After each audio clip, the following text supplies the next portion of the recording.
Et si tout ce que vous pensiez savoir sur l'arche de Noé n'était qu'une version incomplète de la vérité?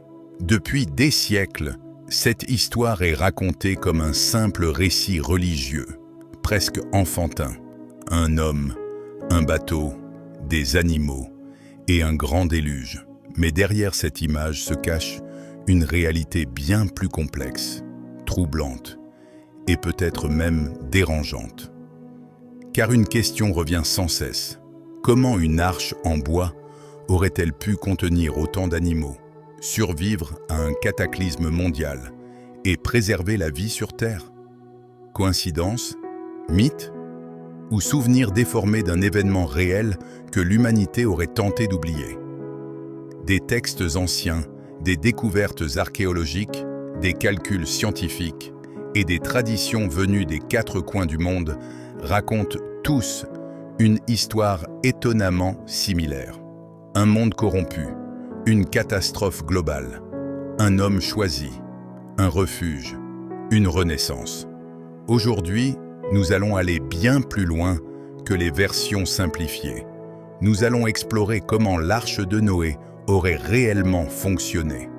Pourquoi cette histoire se retrouve dans tant de civilisations différentes.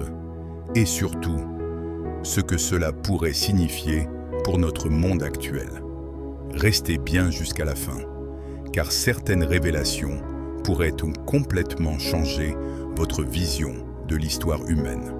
Avant de commencer, abonnez-vous, activez la cloche, partagez cette vidéo et laissez un like pour soutenir ce travail. Vous êtes sur le point d'entendre une vérité que peu osent raconter. Le monde avant le déluge. Une humanité au bord de l'effondrement. Avant le déluge, le monde n'était pas simplement ancien. Il était différent, profondément transformé, et selon de nombreux textes sacrés et traditions anciennes, dangereusement corrompus. La Bible décrit une humanité arrivée à un point de rupture, un monde où la violence était devenue normale, où l'injustice dominait, et où l'homme avait perdu tout respect pour la vie, la nature et les lois morales fondamentales. Il est écrit que la terre était remplie de violence. Cette phrase, courte mais lourde de sens, suggère une société totalement déséquilibrée, livrée au chaos. Mais ce récit ne se limite pas à la Bible. Dans les textes mésopotamiens, notamment l'épopée de Gilgamesh, on retrouve une description presque identique. Les dieux décident de détruire l'humanité à cause de son comportement. En Inde, les anciens textes parlent de Manu, averti d'un déluge à venir. En Grèce, c'est Deucalion. En Amérique du Sud, chez les Incas et les Mayas, on évoque un monde ancien détruit par l'eau. En Chine, des récits parlent d'une grande inondation ayant englouti la civilisation primitive. Des cultures séparées par des océans racontent la même histoire. Ce détail est essentiel, car une légende isolée peut être inventée. Mais des centaines de récits similaires à travers le monde suggèrent un événement réel, profondément gravé dans la mémoire collective de l'humanité. Selon certaines traditions anciennes et textes apocryphes, le monde d'avant le déluge n'était pas seulement moralement corrompu, mais aussi scientifiquement et spirituellement dévoyé. On parle d'une humanité ayant franchi des limites interdites, mélange du vivant, manipulation de la nature, perte totale de l'ordre naturel. C'est dans ce contexte que Noé apparaît. Noé n'est pas présenté comme un héros guerrier ou un roi puissant. Il est décrit comme un homme juste, droit, intègre, au milieu d'une génération pervertie. Il ne change pas le monde. Il ne combat pas le mal. Il obéit. Et cette obéissance va devenir le point de bascule entre l'extinction totale et la survie de la vie sur Terre.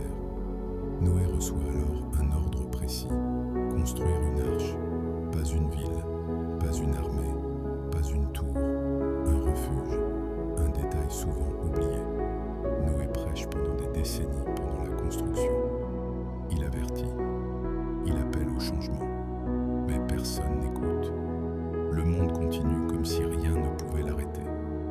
Et c'est peut-être là le message le plus troublant de cette histoire.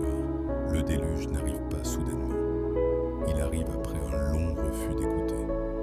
Le monde d'avant, le déluge n'a pas disparu par hasard. Il s'est effondré parce qu'il avait oublié ses limites. Et la construction de l'arche marque le début d'un plan bien plus grand que ce que l'on imagine. Les dimensions de l'arche. Un plan qui défie le temps. Quand on parle de l'arche de Noé, beaucoup imaginent un simple bateau en bois, bricolé à la hâte. Pourtant, les textes bibliques donnent des instructions d'une précision troublante. Rien n'est laissé au hasard. Chaque mesure, chaque détail semble répondre à une logique bien précise. Selon le récit, l'arche devait mesurer 300 coudées de long, 50 de large et 30 de haut. Traduites en mesures modernes, ces dimensions correspondent à environ 135 mètres de long, 22 mètres de large et 13 mètres de haut. Pour une construction antique, c'est colossal. À titre de comparaison, cela dépasse la taille de nombreux navires en bois construits jusqu'au XIXe siècle. Mais ce qui surprend le plus les ingénieurs modernes, ce ne sont pas seulement les dimensions, ce sont les proportions. Des études menées par des architectes navals ont montré que ce ratio longueur/largeur/hauteur offre une stabilité exceptionnelle. L'arche n'était pas conçue pour aller vite, ni pour être maniable, mais pour flotter sans chavirer, même au milieu de vagues violentes et imprévisibles. Autrement dit, ce n'était pas un navire de navigation, mais une structure de survie. Le texte précise également que l'arche comportait 3 niveaux. Cette organisation verticale permettait une répartition logique. Animaux, nourriture, zone de circulation, espace humain. Un système simple, mais terriblement efficace. Un autre détail intrigue, la présence d'une ouverture supérieure, souvent traduite comme une fenêtre ou un système de ventilation. Cela aurait permis la circulation de l'air, l'évacuation de la chaleur et des odeurs, et l'entrée de la lumière naturelle. Là encore, rien d'absurde. Tout est fonctionnel. Les critiques affirment souvent que l'arche n'aurait jamais pu contenir tous les animaux. Pourtant, le texte ne parle pas de chaque espèce moderne, mais de chaque type d'animal.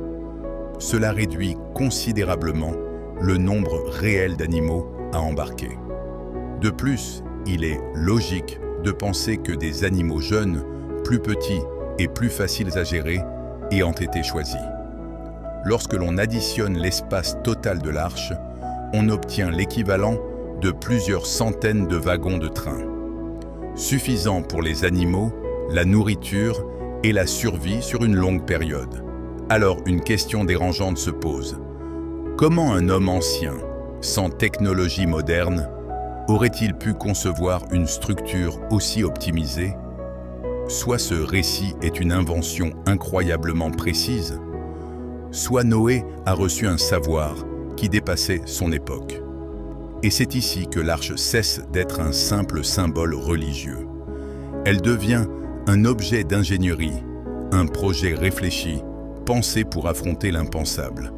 La question n'est plus seulement si l'arche pouvait fonctionner, mais pourquoi ces plans semblent si parfaitement adaptés à une catastrophe globale. Et ce que cela implique est loin d'être rassurant. Comment les animaux ont survécu ensemble? Le plus grand malentendu, c'est sans doute l'argument le plus utilisé contre l'arche de Noé. Les animaux se seraient entretués. Les carnivores auraient mangé les herbivores. Le chaos aurait été total. Et pourtant, ces objections reposent davantage sur une vision moderne et émotionnelle que sur une compréhension réelle du comportement animal. Dans des conditions extrêmes, les animaux ne se comportent pas comme dans la nature sauvage. Le stress, l'enfermement, l'obscurité et l'absence de stimulation peuvent provoquer un phénomène bien connu chez de nombreuses espèces, la réduction de l'agressivité, voire une forme de torpeur.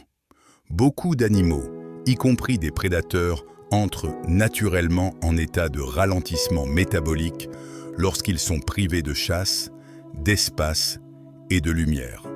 Certains hibernent, d'autres réduisent fortement leurs besoins énergétiques.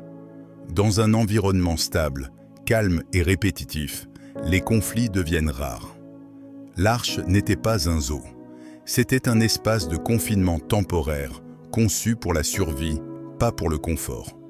Concernant la nourriture, le texte biblique est très clair. Noé devait emporter toute nourriture qui se mange. Cela inclut des aliments secs, des graines, des céréales, des racines, facilement stockables sur de longues périodes. Même pour les animaux carnivores, rien n'indique qu'ils devaient consommer de la viande fraîche pendant le voyage. Des études modernes montrent que de nombreux carnivores peuvent survivre temporairement avec des régimes alternatifs ou des réserves préparées. L'objectif n'était pas de maintenir un mode de vie naturel, mais simplement de préserver la vie. Un autre point souvent négligé concerne le nombre réel d'animaux. Il ne s'agissait pas de millions d'espèces modernes, mais de représentants de chaque type animal. Cela réduit drastiquement la population à bord et rend la gestion beaucoup plus réaliste. De plus, il est logique de penser que les animaux choisis étaient jeunes, plus petits, moins agressifs, plus adaptables et nécessitant moins de nourriture.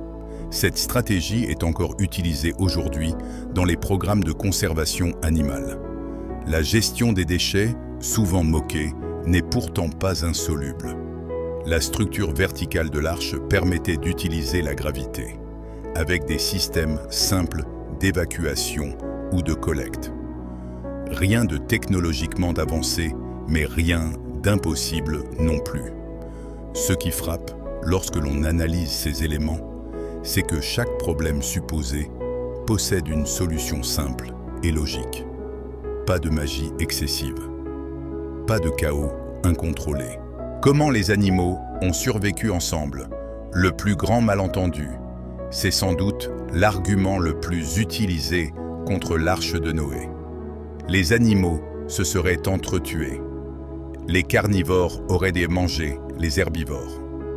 Le chaos aurait été total. Et pourtant, ces objections reposent davantage sur une vision moderne et émotionnelle que sur une compréhension réelle du comportement animal.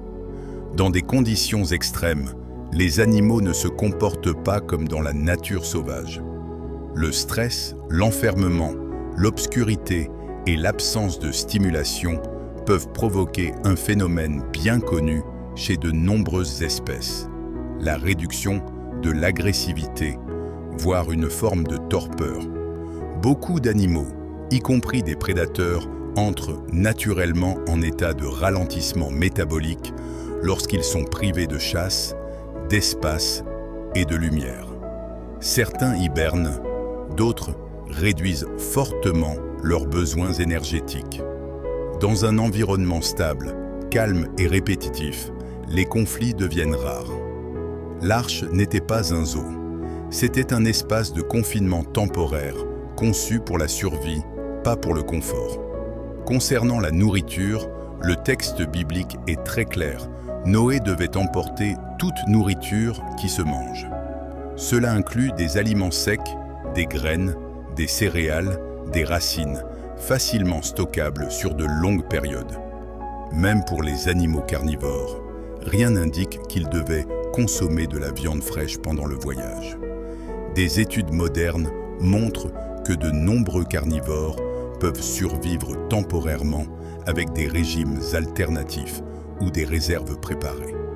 L'objectif n'était pas de maintenir un mode de vie naturel, mais simplement de préserver la vie. Un autre point souvent négligé concerne le nombre réel d'animaux.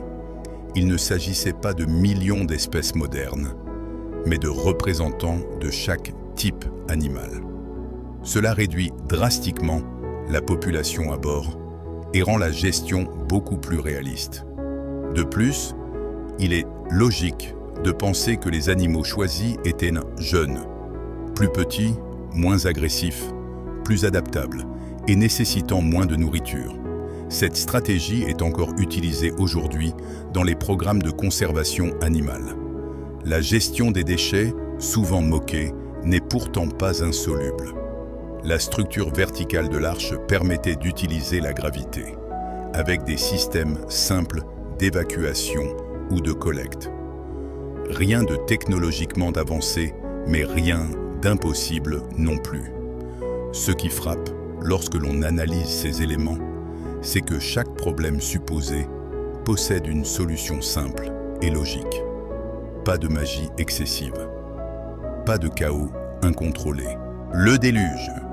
Une catastrophe au-delà de toute imagination. Le déluge, dans les textes anciens, n'est jamais décrit comme une simple période de pluie. Il est présenté comme une rupture brutale de l'ordre naturel.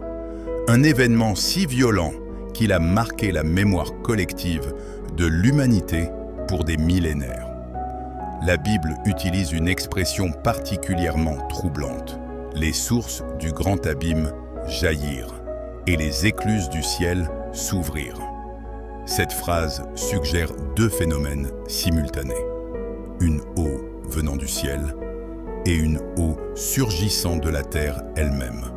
Autrement dit, le déluge ne serait pas seulement météorologique, mais géologique et tectonique. Aujourd'hui, certains scientifiques évoquent des scénarios plausibles. Mouvement massif des plaques tectoniques, libération brutale d'eau souterraine, éruption volcanique sous-marine, tsunami en chaîne, ou encore un dérèglement climatique soudain provoqué par un événement majeur. Des preuves troublantes existent. Des fossiles marins ont été retrouvés au sommet de montagnes.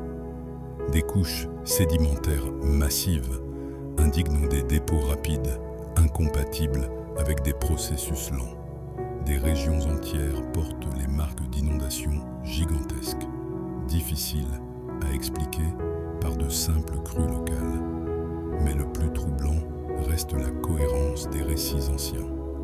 En Mésopotamie, l'épopée de Gilgamesh décrit une tempête si violente que même les dieux prennent peur.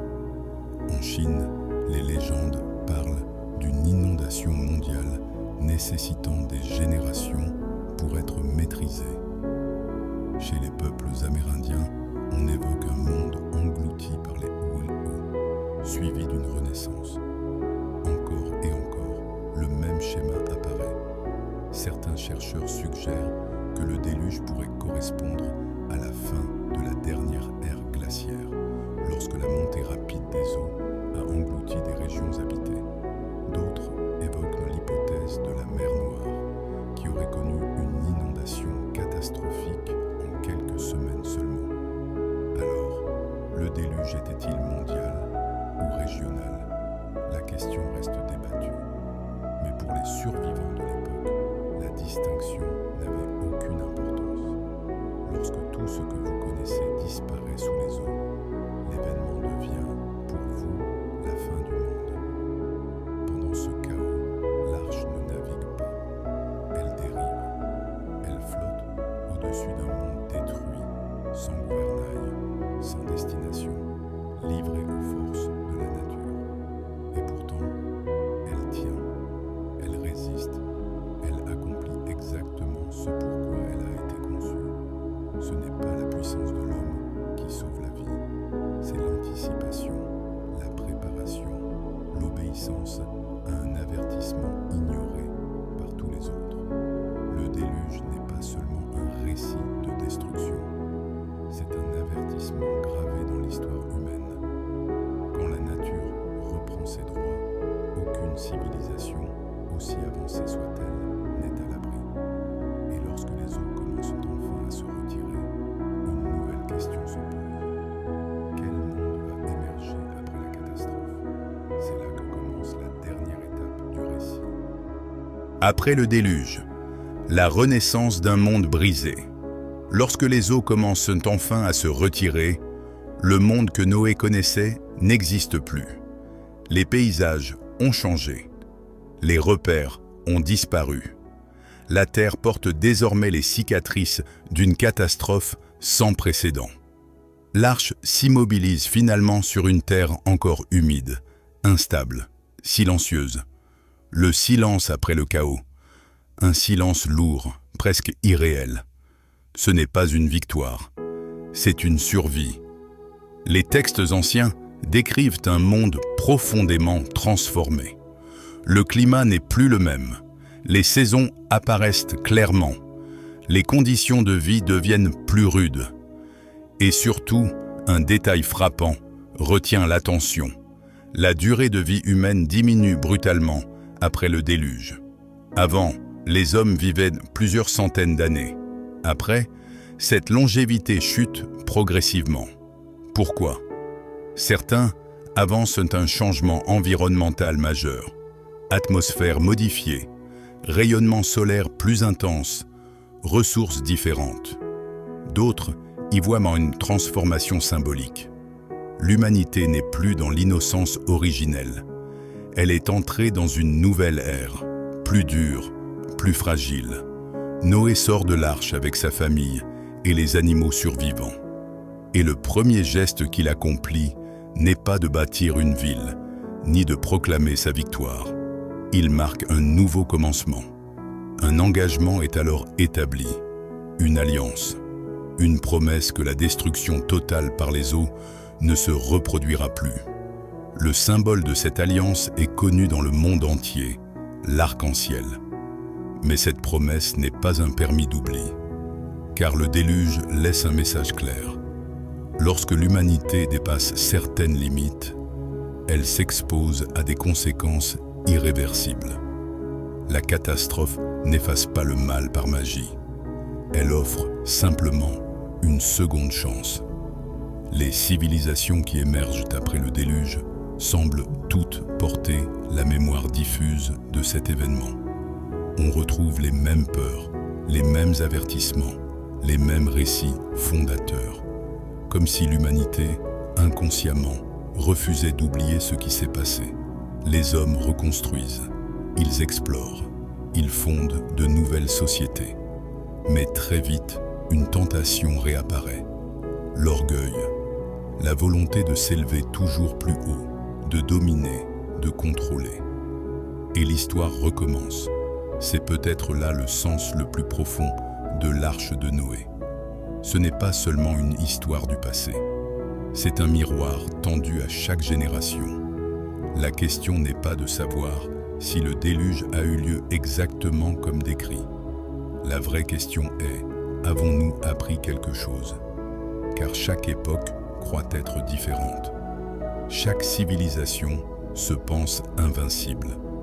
Jusqu'au jour où la nature, le climat ou nos propres excès nous rappellent une vérité universelle. La survie n'est jamais garantie. Le monde après le déluge n'est pas parfait. Il est fragile. Et cette fragilité est peut-être sa plus grande leçon. La vérité que l'histoire nous laisse. L'histoire de l'arche de Noé n'est pas seulement un récit ancien, transmis de génération en génération. C'est un avertissement gravé dans la mémoire de l'humanité, déguisé en mythe pour ne jamais être oublié. Qu'elle soit interprétée comme un événement historique, symbolique ou spirituel, une chose est certaine. Ce récit traverse les civilisations, les continents et les millénaires avec une constance troublante. Le monde, avant le déluge, a disparu parce qu'il avait franchi des limites qu'il ne comprenait plus. Il ne s'est pas effondré soudainement.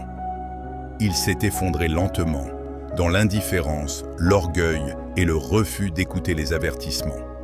L'arche, elle, ne représentait pas la force. Elle ne représentait pas la domination. Elle représentait la préparation. Un simple refuge face à un monde devenu incontrôlable. Et c'est peut-être là que se cache la véritable leçon. Les grandes catastrophes ne préviennent pas toujours par le bruit, mais par le silence, par des signes ignorés. par des vérités dérangeantes que l'on préfère tourner en dérision. Aujourd'hui, notre monde est plus avancé que jamais, plus connecté, plus puissant. Mais est-il vraiment plus sage? Changement climatique, crise morale, perte de repères, exploitation excessive de la nature. Autant de signaux qui résonnent étrangement avec les récits anciens. Comme si l'histoire murmurait à nouveau le même avertissement. L'arche de Noé n'est peut-être pas une histoire pour enfants. C'est une question posée à chaque génération. Que ferions-nous si un avertissement similaire apparaissait aujourd'hui? Écouterions-nous ou ririons-nous comme ceux d'avant le déluge? Si ce contenu t'a fait réfléchir, alors ne le garde pas pour toi. Like cette vidéo, partage-la, abonne-toi et active la cloche. Car comprendre le passé, c'est peut-être la seule façon d'éviter de le revivre.